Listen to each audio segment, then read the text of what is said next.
Bonjour, j'espère que vous allez bien. Je viens rendre gloire et honneur à notre Seigneur Jésus-Christ.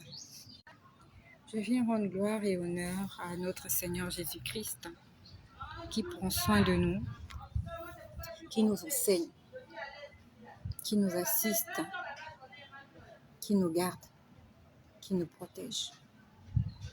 Le Seigneur est fidèle. C'est nous qui ne sommes pas fidèles. Le problème, c'est nous. Le problème, c'est pas Dieu. Et que le Seigneur nous aide. La prière est que le Seigneur nous aide à avoir la foi. C'est une prière que je fais presque tous les jours. Je dis, Seigneur, donne-moi la foi. Donne-moi la foi. L'histoire des enfants d'Israël, c'est aussi notre histoire. Lorsque Dieu nous demande de ne pas avoir peur, c'est difficile de ne pas avoir peur, surtout lorsque nous sommes en face des géants, comme les fils d'Amalek. Les enfants d'Israël avaient vu la main de Dieu. Ils savaient que Dieu était capable de tout, que Dieu était tout puissant. Mais devant les fils d'Amalek, à cause de leur corpulence, de leur grande taille, Israël a tremblé. Et c'est quelque chose qui nous arrive très très souvent. Nous avons tant de fois vu la main de Dieu. Et quand je vous dis ces choses, en fait, je parle de moi. J'ai tant de fois vu la main de Dieu. Mais quand je suis en face d'une difficulté, j'oublie très vite ce que Dieu a fait. J'oublie très vite ce que Dieu a déjà fait. J'oublie très vite les merveilles de Dieu que j'ai vues dans ma vie. J'oublie très vite. Que le Seigneur nous pardonne notre ingratitude, que le Seigneur nous pardonne notre manque de foi. Nous devons en faire un sujet de prière, que Dieu nous donne la foi. Généralement, nous avons la foi quand les choses vont bien, quand tout va bien. On dit gloire à Dieu, amen, amen, amen. On applaudit, on acclame. Mais lorsque les choses ne vont pas comme on veut, on remet tout en question. On se met à pleurer. On fait que le Seigneur nous pardonne. Parce que personnellement, quand je suis en face d'une difficulté, je me plains toujours. Je me lamente toujours. Alors que je sais qu'il y a un Dieu. Je sais qu'il y a un Dieu et je sais que mon Dieu est au-dessus du problème que je suis en train de voir. Dieu est au-dessus. Au fond de moi, je le sais. Mais comme je suis confrontée à cette difficulté, je perds la foi. Que le Seigneur me pardonne. Et que le Seigneur pardonne toutes les personnes qui sont en train de passer par là. Que le Seigneur nous pardonne. Hier, j'ai appris une mauvaise nouvelle. J'ai appris une mauvaise nouvelle et ça m'a mis hors de moi. Je demandais au Seigneur pourquoi. Je dis pourquoi tu permets ça? Alors que Dieu se manifeste dans ma vie tous les jours. Ça va bientôt faire 2 ans que je n'ai plus de travail. Ça va bientôt faire 2 ans que je n'ai plus de salaire. Mais Jésus-Christ s'occupe de moi. Il ne me manque rien. Je dis bien qu'il ne me manque rien. À part les quelques troubles que l'ennemi essaye de mettre sur mon chemin, il ne me manque rien. Il y a à manger dans mon congélateur. Il y a du carburant dans ma voiture. Il y a des crédits dans mon téléphone. J'ai le forfait. J'ai même des gens qui m'offrent le Wi-Fi. Mais quand je suis en face d'un petit problème, j'oublie tout ce que Dieu fait pour moi. Et que le Seigneur m'aide. Que le Seigneur m'aide parce que l'homme, l'être humain, a une mémoire très courte. On oublie très vite le bienfait que quelqu'un, le bienfait les bienfaits de quelqu'un dans ta vie, juste pour un petit différent, juste pour une petite difficulté, on oublie très vite les bienfaits. C'est comme dans un couple. Cette personne t'a supporté, cette personne t'a assisté, cette personne t'a aidé, cette personne a été avec toi. Mais le jour où cette personne fait une petite erreur, tu oublies tous ses bienfaits. Tout ce que cette personne a fait pour toi est multiplié par 0 juste à cause de cette petite chose qui vous est arrivée. Et la différence, c'est que Dieu ne se chamaille pas avec nous. Dieu ne se dispute pas avec nous. Mais Dieu permet que nous puissions passer par certaines épreuves. Il sait pourquoi. Et quand on est en face de cette épreuve-là, on oublie tout. On oublie que depuis le ventre de notre mère, le Seigneur m'a protégée. On oublie que lorsqu'on traversait les avenues, on partait à l'école, Dieu veillait sur nous. On oublie qu'on s'est retrouvé tard dans la nuit sur les chemins. Peut recommander qu'on n'a pas été agressé, et même si on a été agressé, on n'est pas mort. On oublie qu'on était dans cette chambre d'hôtel, là où quelqu'un a été tué, là où il y a eu un crime. On était en face de cet homme qui est un meurtrier. On oublie qu'on était dans ce bus qui a failli faire un accident. On oublie tout quand on était dans une salle d'accouchement pour les mamans. On oublie que dans cette salle d'accouchement, le Seigneur m'a aidé à sortir cet enfant. Le Seigneur a permis que je rentre avec l'enfant à la maison. Le Seigneur a fait grandir l'enfant. Aujourd'hui, l'enfant est là. Il est bien portant. Elle est bien portante. Elle a peut-être réussi. Elle travaille. On a oublié tout ce que Dieu a fait juste à cause de cette petite chose. Que le Seigneur me donne une foi ferme. Il me donne une foi ferme. Il dit, mettez à vos reins la ceinture de vérité. Il dit, revêtez-vous des armes spirituelles afin de tenir ferme pendant les moments difficiles. Au jour du malheur, il dit le jour du malheur, il dit le jour du malheur. Toutes ces armes-là doivent nous aider à tenir fort, ferme. Combien de fois nous avons cru que Dieu nous a abandonnés juste parce qu'on a été en face de quelque chose qui nous a mis hors de nous. Hier, j'ai appris de mauvaises nouvelles et je m'étais mise hors de moi. Alors que Dieu veille sur moi. Alors que Dieu veille sur mes enfants. Il y a des mamans qui ont vu leurs enfants partir à l'école le matin, mais le soir, les enfants ne sont jamais revenus. Moi, ça ne m'est jamais arrivé. Je n'ai jamais été renversée par une voiture. J'ai 2 mains, j'ai 2 pieds. J'ai tout ce qu'une personne peut avoir pour réussir. J'ai tout. J'ai tous mes doigts, j'ai tous mes orteils, j'ai tout. Il y a des gens qui n'ont plus de mains, des gens qui sont paralysés. Pourquoi sommes-nous aussi ingrats? Pourquoi je suis ingrate? Et je sais que je ne suis pas la seule. Regarde combien de fois tu as accusé Dieu. Tu n'as même plus voulu lire ta Bible. Tu ne veux même plus faire des choses à cause de ce petit problème-là. Alors que si tu regardes sur le rétroviseur, tu feras tout ce que Dieu a fait pour toi en amont. Regarde tout ce que Dieu a fait pour toi en amont. As-tu déjà perdu un enfant? C'est la pire des choses qu'une mère puisse vivre. Perdre un enfant. C'est plus que les douleurs de l'enfantement. Perdre un enfant, ça n'a pas de nom. On ne peut pas consoler une maman qui a perdu un enfant. Et s'il y a une maman là qui m'écoute, qui a perdu un enfant, que le Seigneur te fortifie. Et si tu n'as jamais perdu d'enfant, dis juste merci au Seigneur.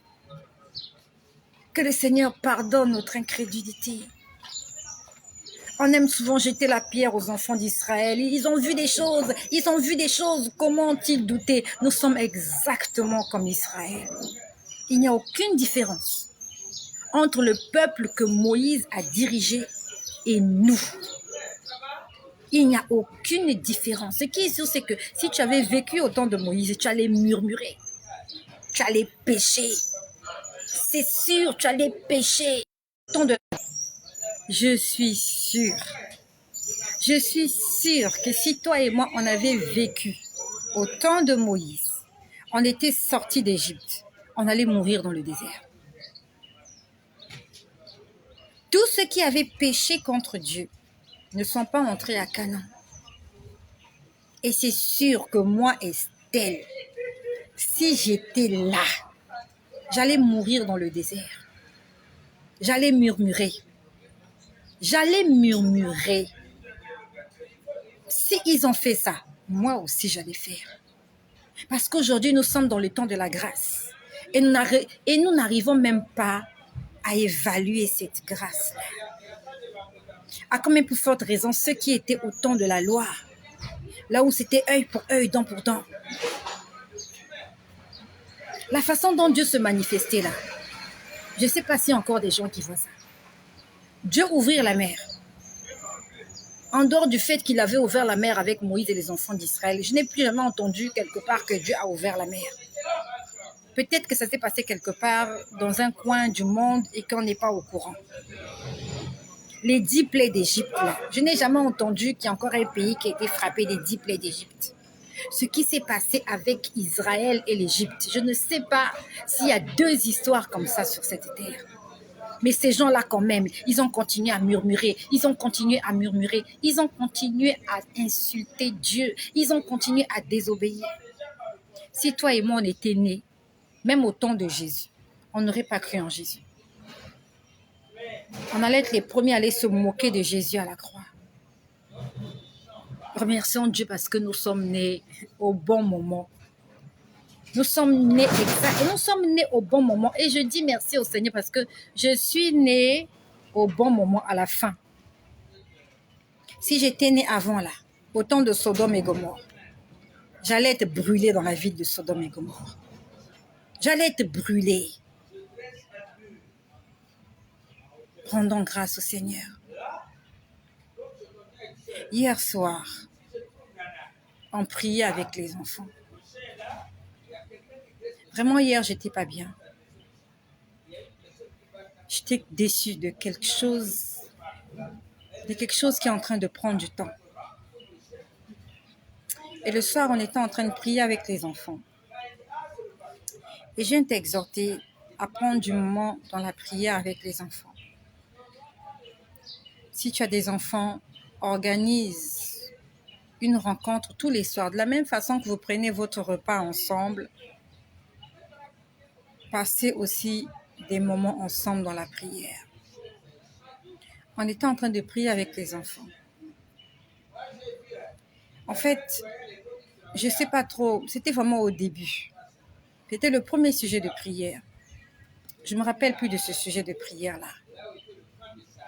Et dès qu'on a commencé à prier, en fait, j'étais en train... Oh non, on n'a même pas commencé à prier. J'étais en train de leur communiquer le sujet de prière. Voilà. J'étais en train de leur dire, nous allons prier pour ça, pour ça, pour ça. J'étais en train de leur communiquer le sujet de prière. Et pendant que je leur communiquais le sujet de prière, j'ai vu, on a bâti une grande muraille. Elle était énorme, cette muraille. Quand je l'ai vue, je me suis dit, mais celle-là, c'est la muraille de Jéricho. C'est comme dans les films, je ne sais pas si tu vois les films des rois, comme dans le film de Merlin. Merlin. Il y avait souvent les palais des rois, ou bien les villes étaient fortifiées. Il y avait des gigantesques murs. C'était des murailles, elles étaient grandes. Elles étaient infranchissables. Et les parois de cette muraille que j'ai vues, elles étaient lisses. Ça veut dire que tu ne peux pas grimper. Tu ne peux pas grimper. Si tu essaies de grimper, en fait, tu vas glisser. Donc, pendant que je leur donnais le sujet de prière, je vois un grand mur, et il était grand le mur, et nous étions à l'intérieur de cette grande muraille. J'étais à l'intérieur avec mes enfants. Devant cette muraille-là, on était tout petit. C'est comme si on a construit un immeuble de 100 étages. Même pas, on n'a pas construit un immeuble. C'est comme si c'est comme si on a bâti une muraille de près de 100 étages. Et vous êtes à l'intérieur. Donc, ça veut dire que c'est quasiment impossible de vous atteindre. Ce que je te dis, je te parle sur le contrôle du Seigneur. Alors que toute la journée, d'hier, je me suis plaint. J'étais en train de causer avec quelqu'un. Je disais, mais pourquoi le Seigneur permet ça? Je disais, pourquoi? Et la nuit, il me montre une grande muraille. Ça allait à l'opposé de ce que j'ai vu. La journée, j'avais l'impression que j'étais vulnérable. La journée, j'avais l'impression que les choses ne marchent pas. Et la nuit, Dieu me montre que je suis à l'intérieur d'une forteresse. Je ne suis pas seule. Je suis là avec mes enfants. Et par rapport à ce que j'ai vu, je sais que quelqu'un ne peut pas me faire du mal, ni à moi, ni à mes enfants là où nous étions. Que le Seigneur t'entoure d'une muraille infranchissable. Si j'avais un stylo et du papier, j'allais vous dessiner les finitions de cette muraille. C'était comme, je sais pas comment, oh là là, c'était un énorme mur. Et là où tu es, reçois-le par la foi. Même si tu n'as pas vu cette muraille, au nom de Jésus, entre dans cette muraille et dis, Seigneur, merci, parce que tu m'as mis dans un endroit où les ennemis ne peuvent pas me toucher. Malgré la hauteur de leurs flèches, ils ne peuvent pas me toucher parce qu'ils ne savent même pas là où je suis située. Ils savent juste que je suis dans cet enclos et que la muraille est énorme. Je ne sais pas si tu peux tirer une flèche qui peut atteindre même le 5e étage. C'est pas possible. Et cette muraille était grande. Donc ça veut dire que même s'ils envoient des flèches, la flèche va s'arrêter en chemin. Quand j'ai vu ça, je me suis mise à genoux et je me suis sentie tellement stupide en face de mon comportement, en face de mon ingratitude. Je me suis dit, mais pourquoi je me plains?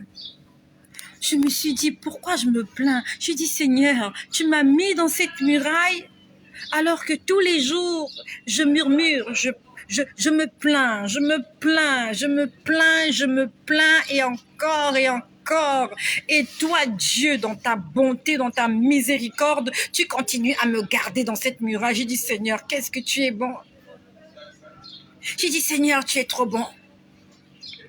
Parce que si tu étais un homme comme moi, tu allais déjà me rejeter parce que je ne suis pas digne. Je me suis sentie coupable. Je me suis sentie redevable. Je me suis dit, je dois trop à Dieu. En fait, je ne sais pas comment je peux dire. C'est comme si vous êtes en face de quelqu'un qui vous a fait du bien. Quelqu'un vous a tellement fait du bien, mais vous lui faites du mal. J'avais un sentiment de culpabilité. Je me suis dit, je suis méchante. Je me suis dit, je suis une méchante personne. Cet homme-là, il m'a protégée, il me protège. Et moi, je continue à me comporter comme ça. J'ai dit, Seigneur, pardon. J'ai dit, Seigneur, pardonne-moi. Et c'est peut-être, tu es peut-être dans la même situation que moi. Dieu fait tellement pour nous. Mais tous les jours, on se plaint que Dieu ne fait pas assez. Simplement parce qu'on ne voit pas. Je crois qu'il m'a fait voir ça exprès pour me dire, fais-moi confiance. Et c'est quelque chose qui est difficile lorsqu'on passe des moments difficiles. C'est difficile de faire confiance en Dieu lorsqu'on traverse la vallée de l'ombre de la mort. C'est difficile quand on est en face de Jéricho. Lorsqu'on est en face de Goliath, on perd la foi. Les enfants d'Israël avaient perdu la foi en face de Goliath. Ils se sentaient vulnérables. Personne n'osait lever le petit doigt devant Goliath. Pourtant, ils avaient un Dieu. Ils n'avaient pas un Dieu, ils avaient Dieu avec eux. Ils avaient le Tout-Puissant avec eux. Et c'est exactement avec nous. Nous avons le Tout-Puissant et nous tremblons